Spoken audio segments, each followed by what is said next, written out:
Okay, so some hands are hybrids, and a hybrid from Carrot Poker School Grade 3 Lecture 2, I think, is a hand that you would raise for 3 different reasons on the flop, ostensibly. You could raise it for value, bluff, and denial of equity at the same time. This hand I don't think is a hybrid, but what we may see here is that hands like 4, 6, 4, 5, like the really vulnerable 4s with backdoor spades, do raise. I think King 4 is a little bit too stable, if I can use this word, being robust, not that susceptible to being outdrawn, because of course villain's most common overcard to the 4 is the King, because the King opens more pre-flop than any other overcard, and we have the King. So if we have a hand like 4 or 5 here, not only do we have extra equity that goes towards our value element of our raise, you know, being able to make the nuts by the river is a value type notion. So we can raise 4 or 5 here, I think. I don't think I would raise King 4, even with spades, and I'm going to pure call this. The solver may raise it a trace here.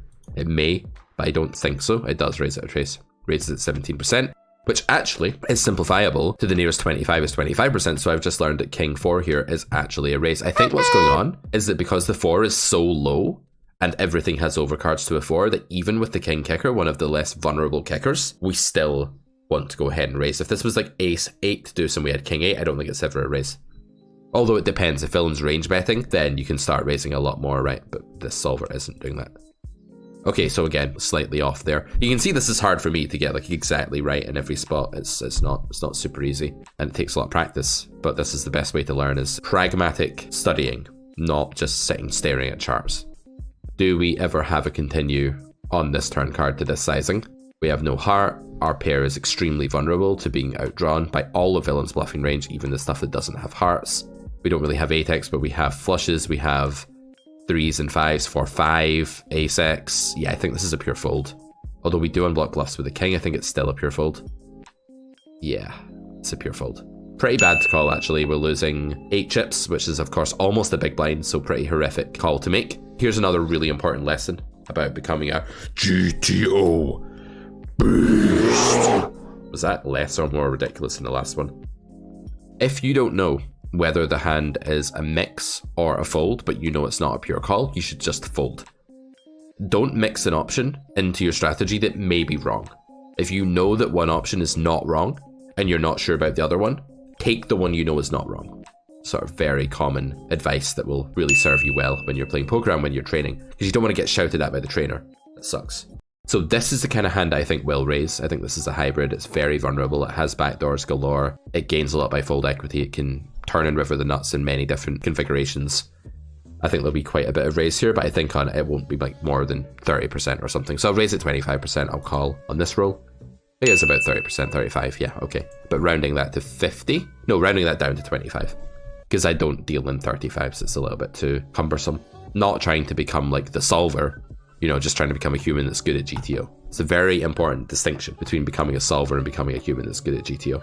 Check, check, and I think our showdown value is just absolutely fine here. We do have a big range advantage. We would want to bluff like quite a lot of our king high, queen high combos, etc. Maybe even some ace high, but not 5 deuce. This is going to be a check, as you can see. And then when we face a bet, this is, I'm glad this came up, right? The first river bet we've actually faced. Okay, so our hand is a bluff catcher. We beat every one of villain's bluffs. That's a good thing.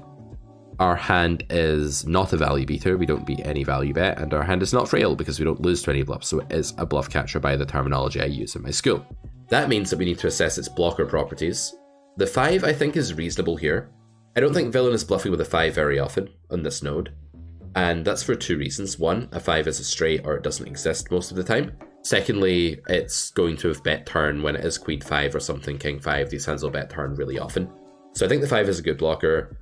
The deuce doesn't really block any value bets. I think deuces will usually bet turn. There are no 2 pair containing the deuce and the 9. So we're not blocking many value bets. We are unblocking bluffs though. Seems like an average bluff catcher, and an average bluff catcher will usually mix. I don't think I want to raise here with a non-spade, that's interesting actually. What the hell are my raises? Something with 1 spade, I would imagine. It's just way better for blocking random flushes that slow play turn. So I'm gonna guess this hand is a mix.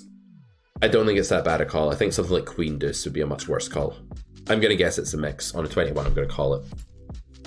Yeah, so that seems about right. I didn't actually say a frequency of what I was gonna call it. I was thinking 50-50 or something like that. So we got it right. It's not a raise, it is a call. That's all you can do, you know? You just have to, there's villain's sort of random card that he's bluffing with, a random king or a random queen that's not a spade, is usually the thing you'll want to unblock there when you are bluff catching. Well, okay, 1/3 pot here, ace 9. Obviously the question is, how often do we raise? I think it's always, probably, and I'm going to raise.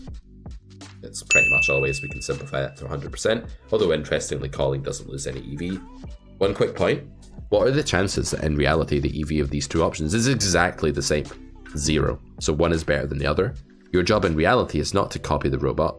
Your job in reality is to try and figure out which one is better, if you can. I don't know, it would take a bit of thought. You know, if people over bluff later, you want to slow play. If people under bluff later, you probably want to raise. If people are too tight against raises, you want to slow play. If people are too loose against raises, you want to raise. It's that sort of thought process you need. Okay, having raised, is this a candidate to slow play?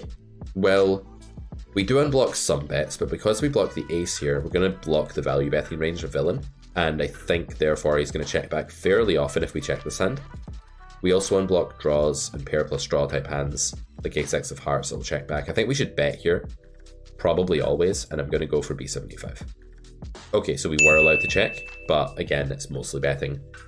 So we can slow play. Our blockers aren't so condensing of villain's range that we can't slow play. If you don't know what I'm talking about, check out the Carrot Poker skill. Condensing and polarizing. Blockers great, 2 lecture 5. And then onto the 7 of clubs. Is our hand still value bettable? It's our question to solve here before we wrap up today. I think it is. I think it's value bettable. Would we want to slow play it? I mean, we do unblock some bluffs, but generally in these situations, you don't do a lot of slow playing because you've heavily condensed your opponent's range. You've kind of squashed it towards middling combos, and there won't be a ton of air here. He will have like some king x of hearts to bluff, which we do unblock. Maybe this is a hand we can slow play. God, I really don't know. We've rolled a 5, so I'm definitely going to bet. And I guess I'd be 75 again. I don't think I would be jamming this combo, so let's do this. So that's fine, but we could also have checked, or we could also have gone all in. Okay, interesting. I was thinking all in might be a little bit of a stretch just because we block like the top pair and the second pair. And usually when you have those kind of blockers, you don't go all in. But because this all in is only a little bit more than pot, it's 134%, it's not like 2x pot, then I guess it's okay. You can slow play this hand because you're unblocking some bluffs, and villain, if he understands River Blunder theorem, should be bluffing his heart hands. If you made it this